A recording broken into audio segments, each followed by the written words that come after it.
Mes cours de cette année au Collège de France seront dans la continuité des 2 années précédentes et consacrés à ce qu'on appelle les gènes maîtres, qui sont des gènes impliqués dans le développement, mais aussi dans le cancer.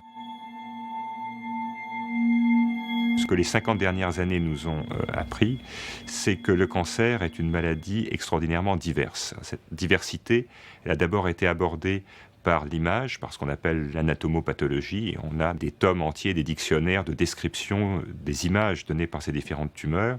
Et puis, depuis une vingtaine d'années, on a maintenant abordé cette description de la diversité par la génétique. Et on sait que la génétique fait finalement du cancer une collection de maladies orphelines, une collection de maladies chacune extrêmement rares, mais chacune très différente.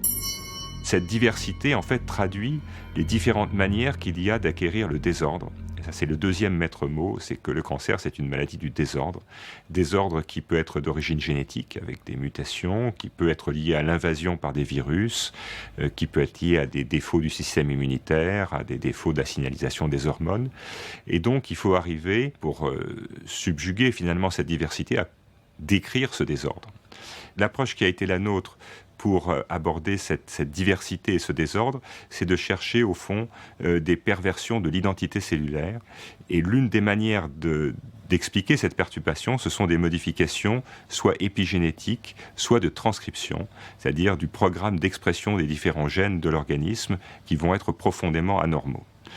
Et le modèle sur lequel nous avons travaillé pendant 30 ans est un modèle lié à une translocation chromosomique dans lequel la cassure d'un facteur de transcription va faire que ce facteur de transcription va profondément perturber l'expression des gènes et qu'en perturbant l'expression des gènes, on va changer l'identité cellulaire. Nous avons commencé dans les cours des années précédentes à aborder un réseau central qui est celui de la protéine P53, qui est l'arbitre de la vie et de la mort, l'arbitre du vieillissement et de la réponse au stress. L'an dernier, nous avons évoqué le problème des récepteurs hormonaux dans les tumeurs hormonosensibles, en particulier tumeurs du sein ou tumeurs de prostate, et de voir comment est-ce que l'on comprend aujourd'hui, beaucoup mieux qu'il y a 10 ans, les anomalies de signalisation et les anomalies de réseau dans ce type de tumeurs. Et cette année, j'ai décidé de traiter du problème des gènes maîtres, donc ces gènes qui sont communs au développement embryonnaire, qui sont souvent des gènes qui vont déterminer par leur expression l'identité cellulaire, faire par exemple qu'une cellule devient une cellule du sang, une cellule hématopoïétique, et comprendre comment ces quelques gènes maîtres, au fond, se retrouvent mutés, transloqués, anormaux, dans un très grand nombre de leucémies. Et on commence à comprendre comment ces mutations de gènes maîtres vont être responsables de la transformation cellulaire.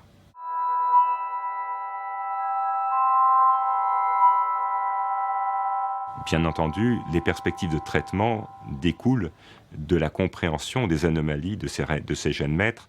Le modèle probablement le plus achevé est celui sur lequel historiquement mon laboratoire travaille, c'est celui de la leucémie aiguë promyélocytaire, dans laquelle maintenant des traitements à base d'acide rétinoïque et d'arsenic arrivent à guérir quasiment tous les patients et sans chimiothérapie et sans toxicité. Mais ce remarquable exemple thérapeutique a pris une trentaine d'années pour être à la fois compris, optimisé et mis en place.